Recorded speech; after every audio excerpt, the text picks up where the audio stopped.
أنا مسلم هل تعرفون المسلما أنا نور هذا الكون إن هو أظلما أنا مسلم هل نحمده ونصلي ونسلم على رسوله الكريم اما بعد فاعوذ بالله من الشيطان الرجيم بسم الله الرحمن الرحيم وتمت كلمة ربك صدقا وعدلا لا مبدل لكلماته وهو السميع العليم آمنت بالله صدق الله المولانا العظيم۔ معزز ناظرین، السلام علیکم ورحمۃ اللہ وبرکاتہ۔ بحمدہ تعالی و بتوفیق الہی قرآن کریم کی صداقت یہ پروگرام لے کر ہم آپ کے روبرو ایک مرتبہ پھر ہوئے ہیں۔ آج ہمارا موضوع ہے قرآن کریم میں ناسخ و منسوخ آیتوں کا حکم کیا ہے۔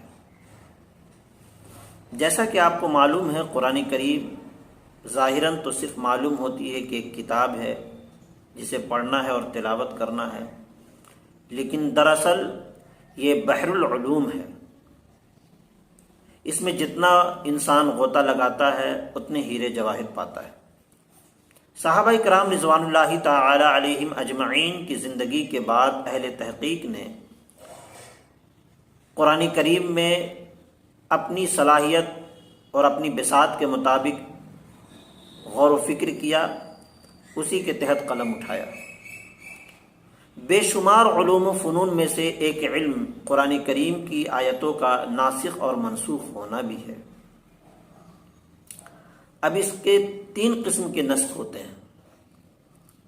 پہلی قسم یہ ہے کہ کسی آیت کا حکم منسوخ کر دیا گیا ہو، لیکن قرآن کریم میں تلاوت اس کی باقی رہے۔ دوسری قسم یہ ہے کہ تلاوت منسوخ کر دی گئی مگر حکم باقی رہا۔ اور تیسری قسم یہ ہے کہ تلاوت اور حکم دونوں منسوخ کر دیے گئے۔ اب سیدھی سیدھی بات یوں سمجھ لیجئے کہ ناسخ ان آیات کو کہا جاتا ہے کہ جو آیات پہلی والی آیت کے حکم کو اٹھا دے، یعنی ایک جیسا حکم ہو، تھوڑے سے فرق کے اعتبار سے ایک جیسا حکم ہو، لیکن پہلا والا حکم کیا ہو جائے؟ اٹھ جائے۔ قرآن پاک میں ناسخ و منسوخ آیت کے بارے میں علماء میں اختلاف ہے۔ امام جلال الدین سیوطی رحمۃ اللہ علیہ نے الاتقان فی علوم القرآن میں فرمایا کہ 20 آیات بتائی ہیں، اور حضرت شاہ ولی اللہ نے الفوز الکبیر فی اصول تفسیر میں 5 آیات بتائی ہیں، اور بعض کے نزدیک ناسخ و منسوخ آیات کی تعداد اس سے بھی کم ہے۔ بہرکیف ناسخ ان آیات کو کہا جاتا ہے جو آیات پہلے والی حکم کی آیت کے حکم کو اٹھا دے۔ ایسی بہت ساری آیتیں ہیں، جیسے کہ بتایا گیا قرآن کریم میں اللہ تبارک و تعالی نے ایک مقام پر ارشاد فرمایا والذین یتوفون منکم ازواجا وصیۃ لازواجہم متاعا الی الحول غیر اخراج، کہ اگر کسی کا شوہر کا انتقال ہو جائے تو وہ سال بھر تک نہ نکلے، اس طریقے کا حکم ہے۔ لیکن بعد میں دوسرا حکم آیا والذین یتوفون منکم ازواجا یتربصن بانفسہن 4 اشہر وعشرا، فرمایا کہ جب کسی کا انتقال ہو جائے تو 4 مہینہ 10 دن وہ گھر سے باہر نہ نکلے، اور اس آیت کے حکم کو برقرار رکھا گیا۔ لیکن وہ آیت تلاوت میں ہے، حکم میں نہیں ہے۔ اس آیت کی تلاوت تو کی جائے گی، لیکن اس آیت کے تحت فتویٰ نہیں دیا جا سکتا۔ فتویٰ اس آیت کے تحت دیا جا سکتا ہے والذین یتوفون منکم ازواجا یتربصن بانفسہن 4 اشہر وعشرا۔ یہی بات کو بہت سارے لوگ نہیں سمجھ پاتے ہیں، ہر قرآن کریم کی ہر آیت سے دلیل دینا شروع کر دیتے ہیں۔ دلیل دینے کے لیے ہمیں یہ ضروری سمجھنا ہے کہ کون سی آیت ناسخ ہے اور کون سی آیت منسوخ ہے۔ اگر ہم نے منسوخ والی آیت سے ہم نے دلیل دینا شروع کر دیا تو پھر انتشار پیدا ہو جائے گا، تو اس کا علم رکھنا ضروری ہے۔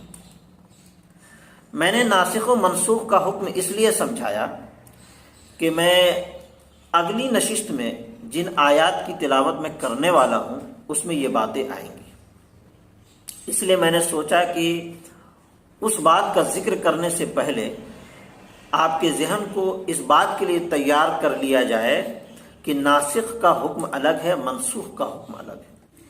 منسوخ جو آیتیں قرآن کریم میں ہیں اس کی تلاوت کا تو حکم ہے، لیکن اس کے تحت حکم نہیں دیا جا سکتا، اپنی بات کے لیے دلیل اس کو نہیں بنا سکتے۔ ہاں، ناسخ جو آیتیں ہیں اس کو تحت حکم بھی کیا جا سکتا ہے اور تلاوت تو ہے ہی ہے، اور بہت ساری آیتیں ایسی ہیں جس کی تلاوت اور حکم دونوں منسوخ کر دیے گئے، دونوں اٹھا لیے گئے۔ تو قرآن کریم میں اللہ تبارک و تعالی نے ایسے احکام کے حوالے سے فرمایا ہے کہ میں نے لوگوں کے ذہن سے ہی اٹھا لیا ہے، ان چیزوں کو نہ تلاوت کر سکتے ہیں نہ اس کے تحت حکم دے سکتے ہیں۔ آخر میں یہ بات بھی میں آپ سے عرض کرنا چاہتا ہوں، یہ ناسخ و منسوخ کا حکم فائنل سرکار دو عالم صلی اللہ علیہ وسلم کی زندگی میں ہی ہو گیا تھا۔ تو ناسخ ان آیات کو سمجھی جائے گی جن آیات پر نبی پاک صلی اللہ تعالی علیہ وسلم کا عمل آخری دم تک رہا،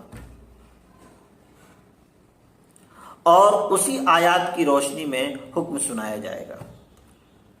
اس لیے کہا جاتا ہے کہ دلائل کا استخراج اور استنباط اسی وقت صحیح ہو سکتا ہے جب تک آپ نبی پاک صلی اللہ علیہ وسلم کے زندگی کے آخری عمل کو آپ صحیح طریقے سے اسٹڈی نہ کر لیں۔ جس عمل پر آپ اس ظاہری دنیا سے وصال فرما گئے وہ عمل قرآن کریم کی آیات سے ملتے ہیں، وہ ناسخ ہے، اور جو عمل کو سرکار دو عالم صلی اللہ علیہ وسلم نے قرآن کریم ہی کی آیات کے تحت پہلے کرتے تھے، بعد میں کرنا بند کر دیا، اس آیت کا حکم جو ہے منسوخ ہو چکا ہے، اور جس آیت کے تحت آپ کا عمل جاری رہا اور وصال ظاہری تک آپ عمل کرتے رہے وہ آیت ناسخ کے حکم میں آئے گی۔ یہ بات ہم کو سمجھنا بہت زیادہ ضروری ہے، تبھی ہم قرآن کی گہرائی اور قرآن کی آیات کے حساب سے ہم احکام نکال سکتے ہیں۔ یہ مختصر سی گفتگو میں ہم نے آپ کو سمجھانے کی کوشش کی ہے۔